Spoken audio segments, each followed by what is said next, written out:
Hello students, कैसे हैं। आज हमारा टॉपिक है numerical based on colligative properties.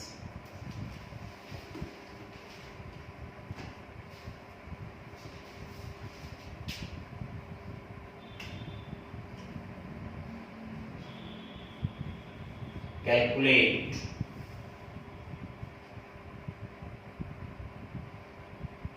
the amount of calcium chloride molar mass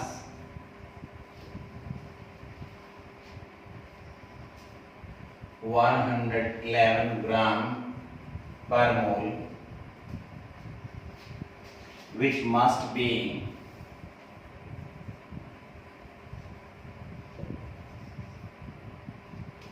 added to 500 gram of water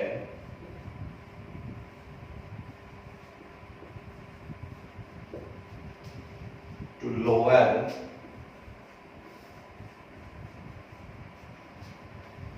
the freezing point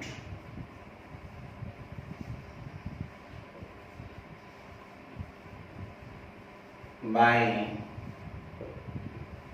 2 Kelvin,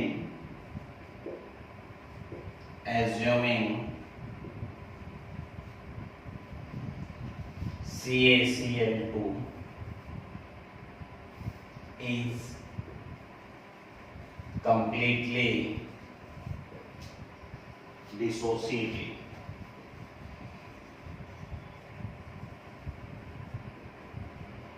Kf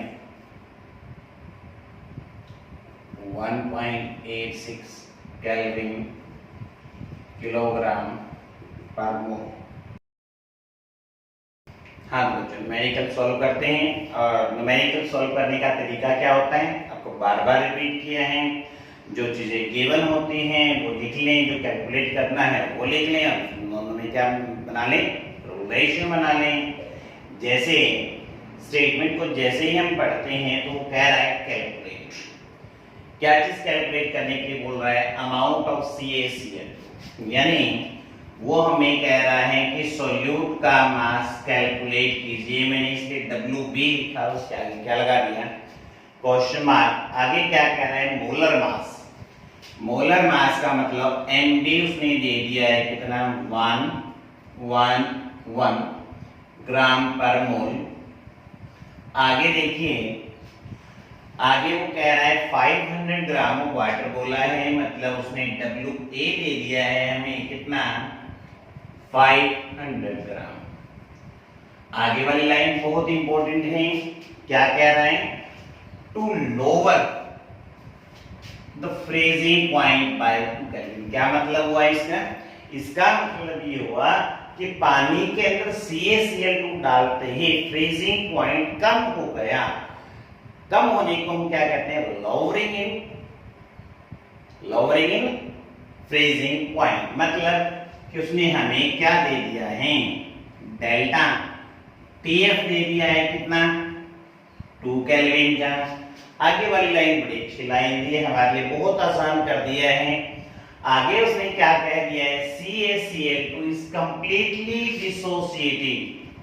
और completely dissociate हो गया है तो बच्चों आपको I निकालना तो बड़ा ही आसान होता है। कैसे निकालते हैं, इक्वेशन लिखते हैं, एरो सिंगल लगाएंगे डबल, क्योंकि कंप्लीटली डिसोसिएट हुआ है तो इसलिए मैं एरो कैसे लगानी होगी, सिंगल लगानी होगी। तो क्या बन गया, Ca2 पॉजिटिव प्लस में Cl नेगेटिव। इक्वेशन को और बेटर कर देते हैं, एरो पे एक्वस लिख देते हैं, यहाँ सॉलिड कर देते हैं, यहाँ एक्वस, यहाँ एक्वस। I का फॉर्मूला क्या बताया था कि स्ट्रॉन्ग के केस में तो बड़ा ही आसान है। ऑब्जर्व नंबर ऑफ मोल्स कितने हैं, ऑब्जर्व कौन से होते हैं, जो प्रोडक्ट साइड होते हैं। कितने मोल हैं, 3। कैलकुलेटेड कितने हैं, 1। यानी I की वैल्यू हमें पता लग गई है, कितनी है, 3 है। KF उसने दे रखा है आपको, कितना दिया है KF, 1.86 केल्विन किलोग्राम पर मोल। बस अब हमें करना क्या है, रिलेशन ही तो लिखना है। याद है ना, कल हमने डिस्कस किया था delta TF is equal to I K F into small N ही तो था हमारे पास, है ना। अब क्या करें, इनकी वैल्यू रख दें, ऐसे लिख देते हैं I K F W B by M B multiply 1000 by W A. हमें डब्ल्यू बी निकालना है, तो डब्ल्यू बी क्या बन जाएगा, बहुत ही अच्छा, delta T F into M B into W A divide by क्या जाएगा, आई के एफ इंटू 1000, यही आएगा ना। डेल्टा टी एफ के मल्टीप्लाई में एम बी, देखो सारी चीजें हमें पता है।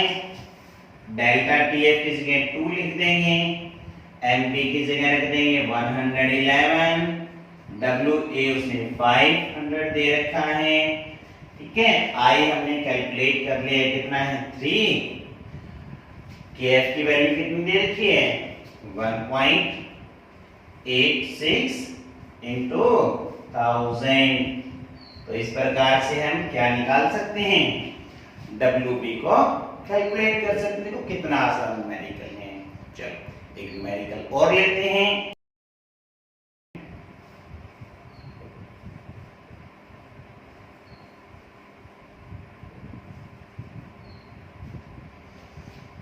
Zero 0.1 m of Na2SO4 is dissolved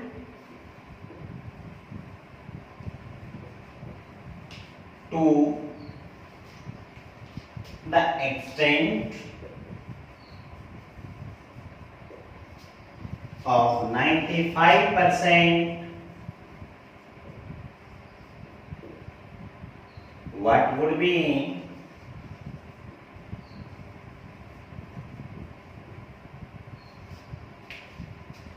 its osmotic pressure at 27 degree Celsius. R की वैल्यू गिवन है 0.0821 लीटर एटमॉस्फेयर पर मोल पर केल्विन।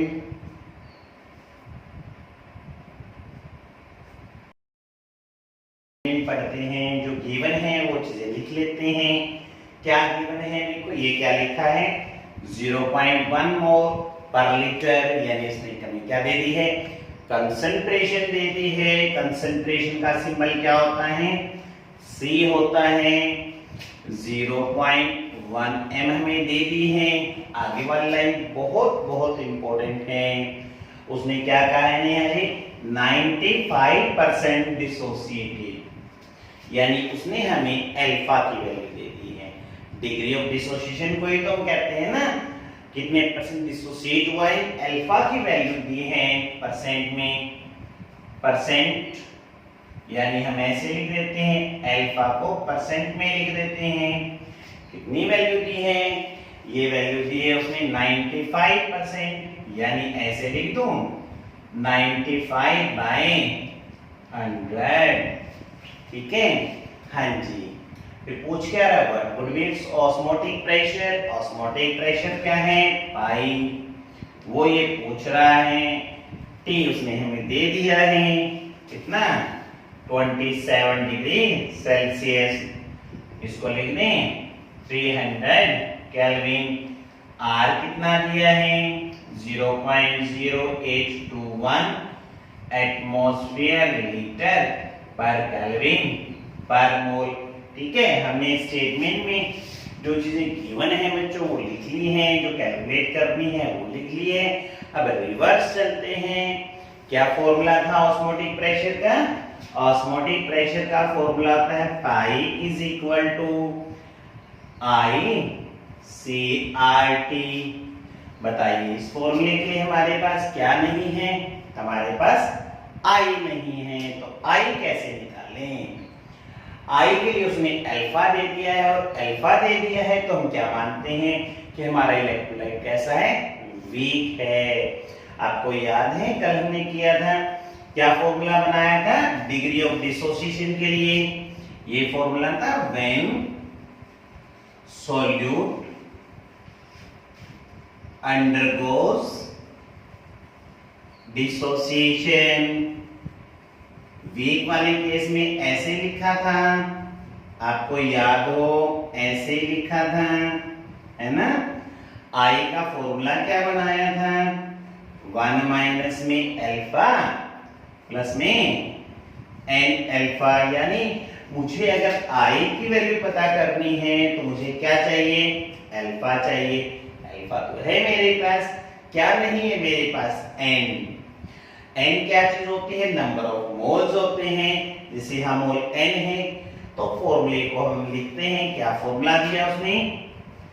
NA2SO4। ये देखो डबल एरो लगा दी। क्यों लगाई डबल एरो? क्योंकि उसने डिग्री दी है। 100% लिखते तो हम सिंगल एरो लगा देते तो हमारे लिए आसान हो जाता। ये लिख दिया हमने Na पॉजिटिव प्लस में SO4 2 नेगेटिव। इक्वेशन को बैलेंस कर देते हैं। बैलेंस करने के लिए यहाँ 2 लगा लेते हैं तो पता लग रहा है ना n कितना है? कितना है n? 3, 2 और 1, यानी n की वैल्यू मेरे पास कितनी हो गई है? 3।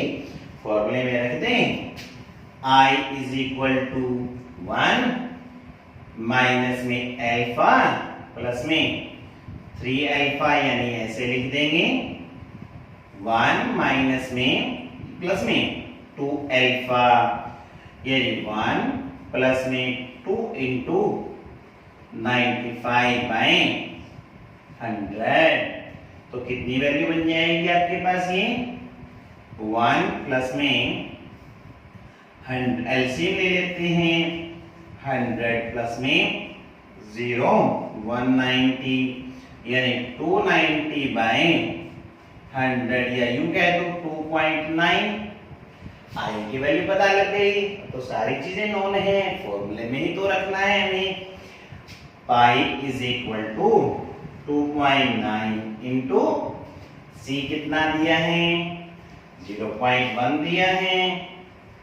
आर की वैल्यू 0.0821 इंटू टेम्परेचर 300। तो ये लो ऑस्मोटिक प्रेशर कैलकुलेट कर लेंगे। आप बताएंगे ऑस्मोटिक प्रेशर की यूनिट क्या आएगी? ऑस्मोटिक प्रेशर की यूनिट क्या बनेगी? आर की में जो प्रेशर की यूनिट है कौन सी यूनिट है? एटीएम। यानी यहाँ हमारा जो प्रेशर आएगा वो एटमॉस्फेयर में आएगा। छोटे छोटे क्वेश्चन हैं, एक एक लाइन के आंसर हैं। देखते हैं क्या है क्वेश्चन। स्टेटमेंट लिख रहा हूं और साथ साथ सॉल्व करने की कोशिश करना है। क्या कहता है क्वेश्चन? हमारा थर्ड क्वेश्चन कहता है of 0.1 molar solution of glucose and KCl respectively.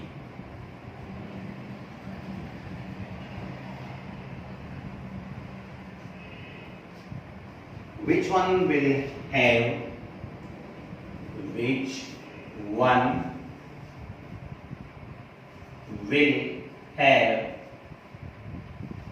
a higher boiling point?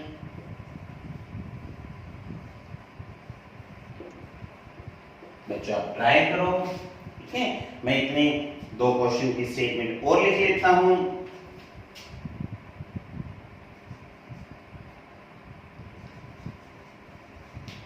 What is the expected value of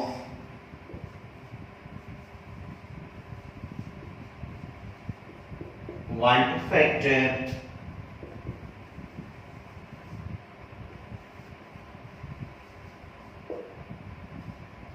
for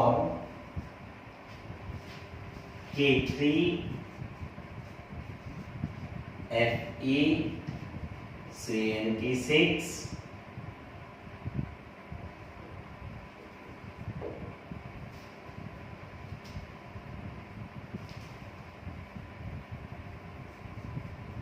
in the determination of molar mass of this formula using a colligative property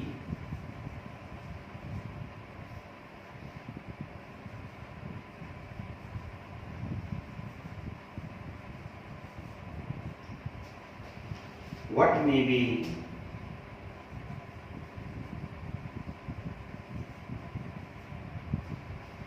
the value of water factor I in solute is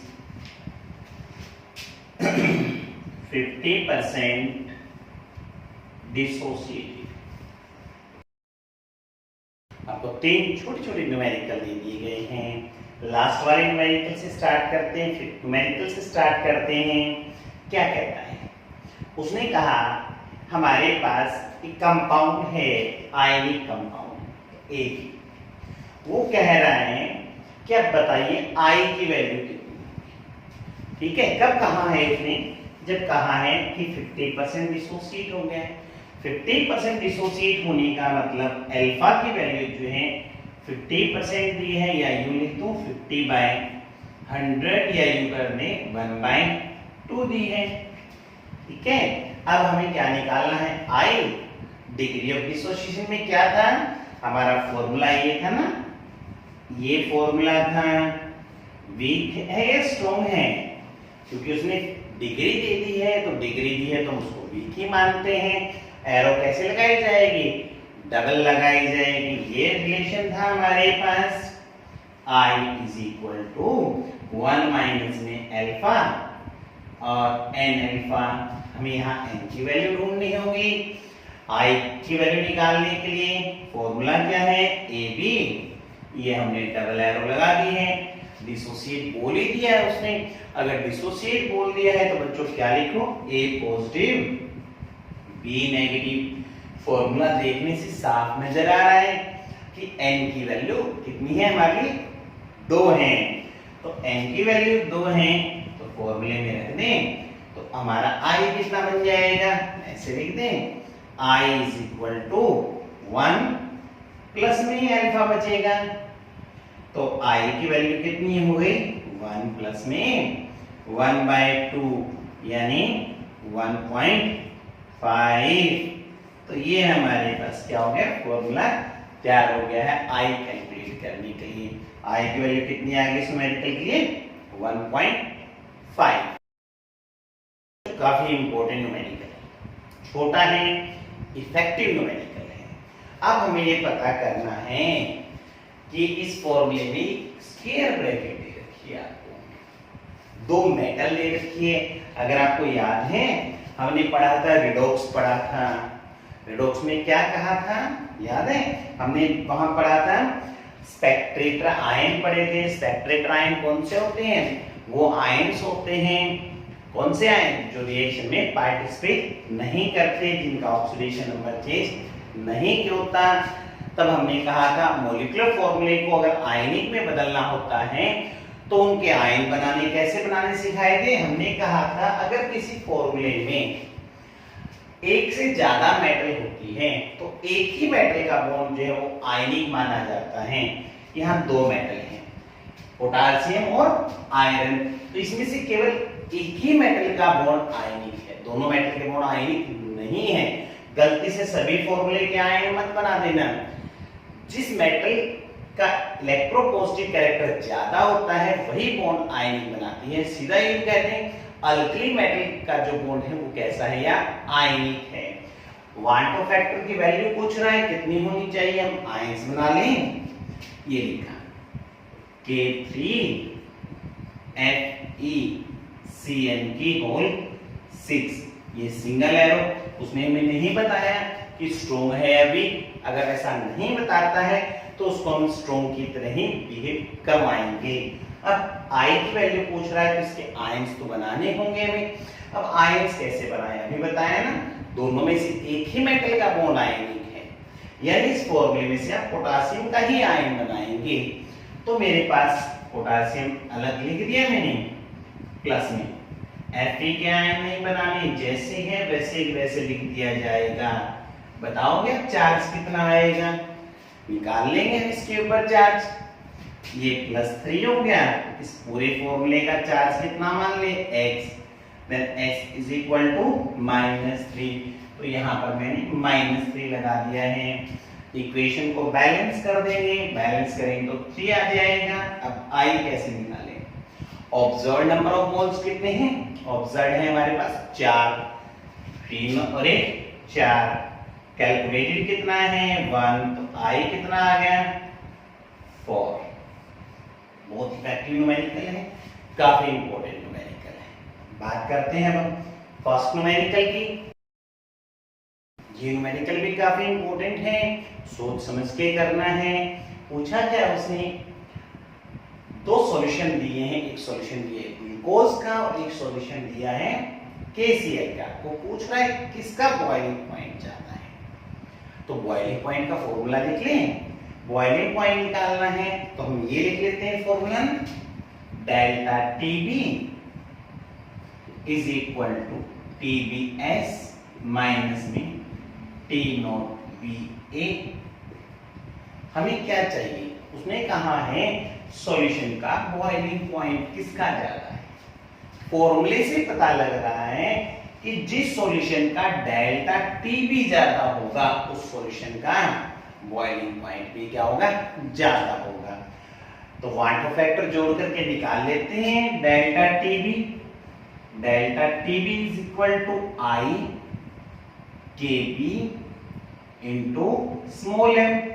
अगर हम देखें दोनों statement question को देखें इसको, तो glucose और KCl के लिए मोलैरिटी तो सेम दे रखी है, क्योंकि दोनों का सॉल्यूशन सेम सॉल्वेंट के अंदर है, इसलिए Kb भी क्या है, सेम है।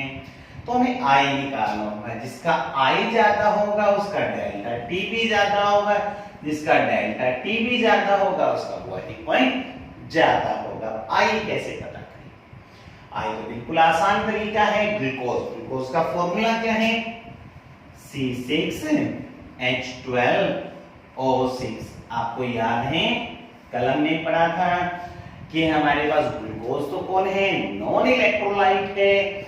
नॉन इलेक्ट्रोलाइट का मतलब नाइदर एसोसिएट नॉर डिसोसिएट, ना तो ये एसोसिएट होगा और ना ही डिसोसिएट होगा।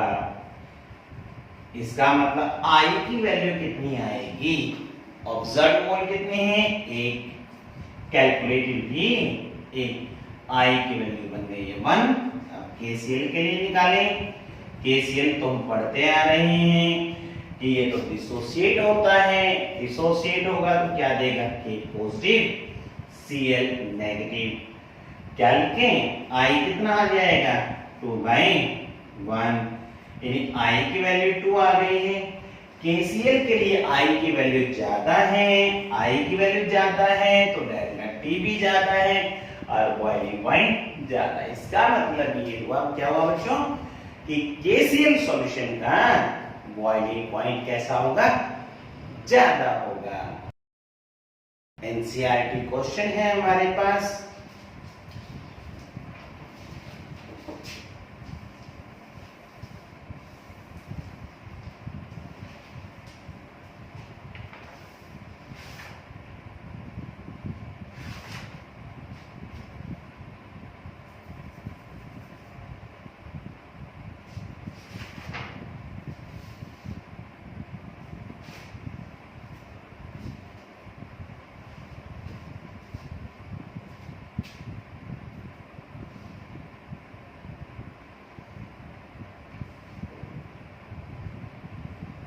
19.5 ग्राम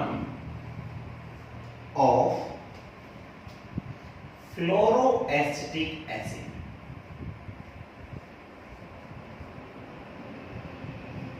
is dissolved in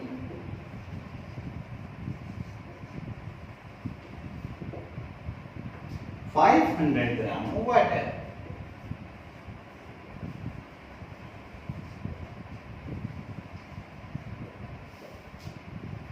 The depression in freezing point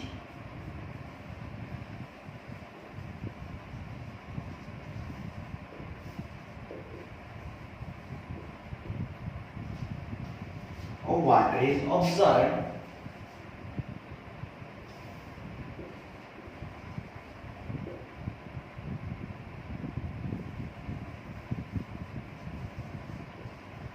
is 1 degree Celsius. Calculate I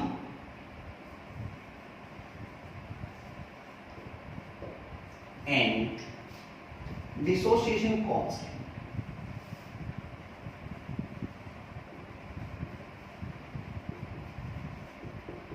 For fluoroacetic acid.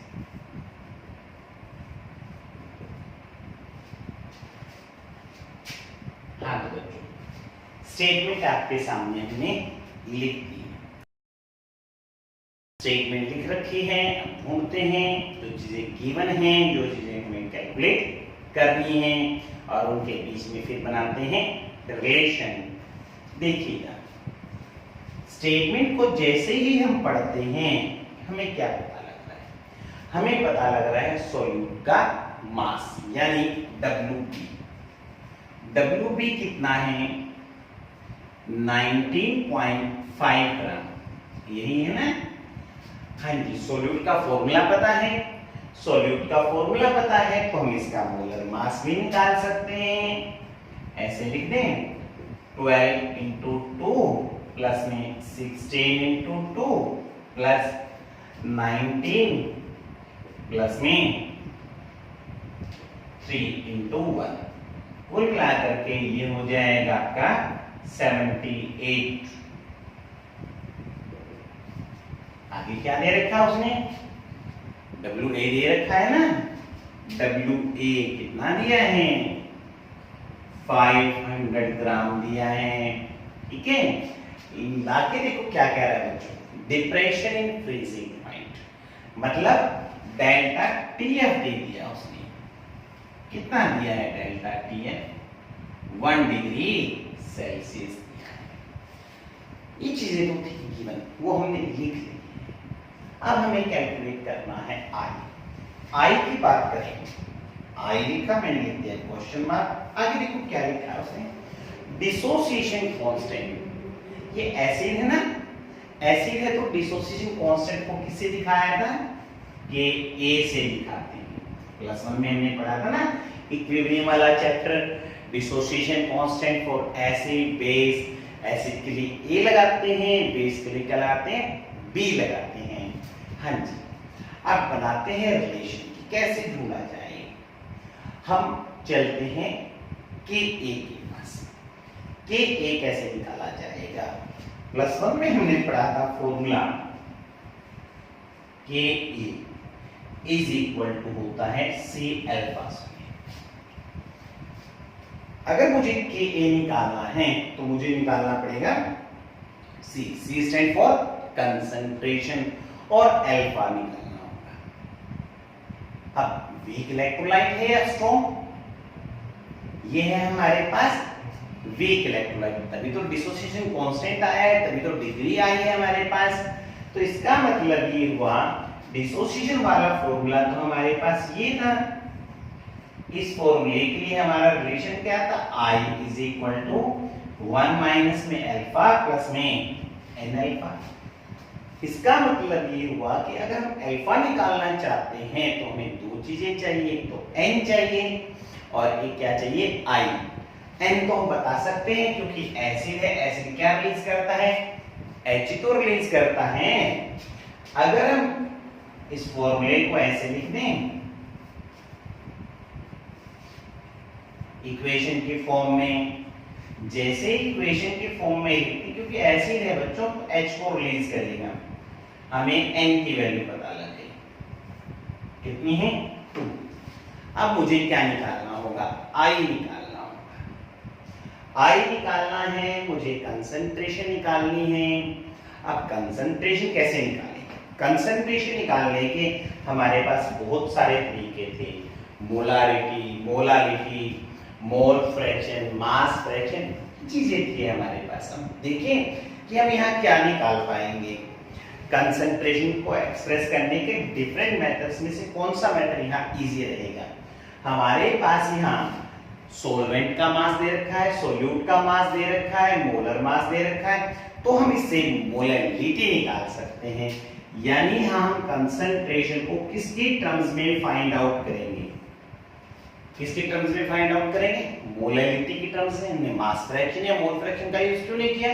हमारे पास दो बेनिफिट हो जाएंगे, एक पथ दो काज वाली बात हो जाएगी। कैसे कि मेरे पास डेल्टा टीएफ गिवन है ना, डेल्टा टीएफ में भी तो मुझे कंसंट्रेशन चाहिए, और कंसंट्रेशन का कौन सा मेथड यूज करते हैं? वहां मोलैलिटी वाला यूज करते हैं, इसलिए मैंने यहाँ मोलैलिटी को सिलेक्ट किया। मोलैलिटी का फॉर्मूला क्या है?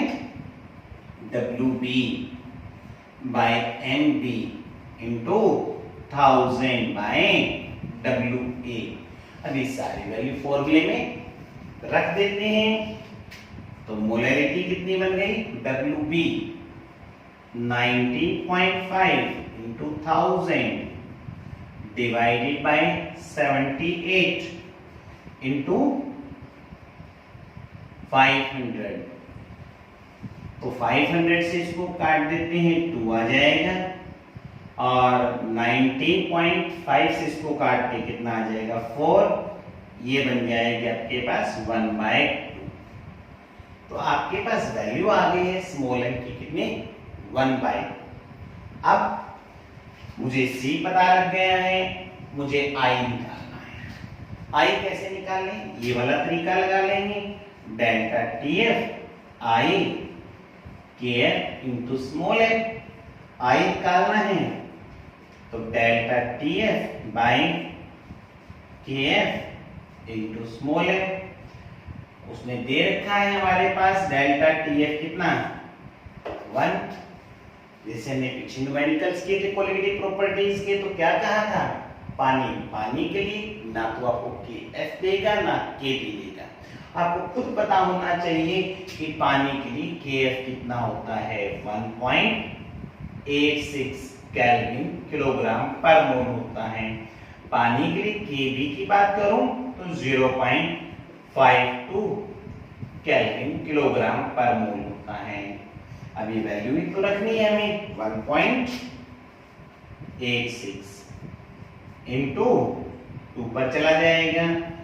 I कैलकुलेट हो गया, I कैलकुलेट हो गया तो हम अल्फा कैलकुलेट कर सकते हैं इस फॉर्मूले से, और अल्फा कैलकुलेट हो जाएगा तो हम क्या कैलकुलेट कर लेंगे? KA कैलकुलेट कर लेंगे। तो ये था हमारा आज का टॉपिक। कल हम करेंगे हेनरीज लॉ, सॉल्यूशन का लास्ट टॉपिक है, इसके साथ हम शुरू करेंगे चैप्टर सॉलिड स्टेट। तब तक के लिए बाय।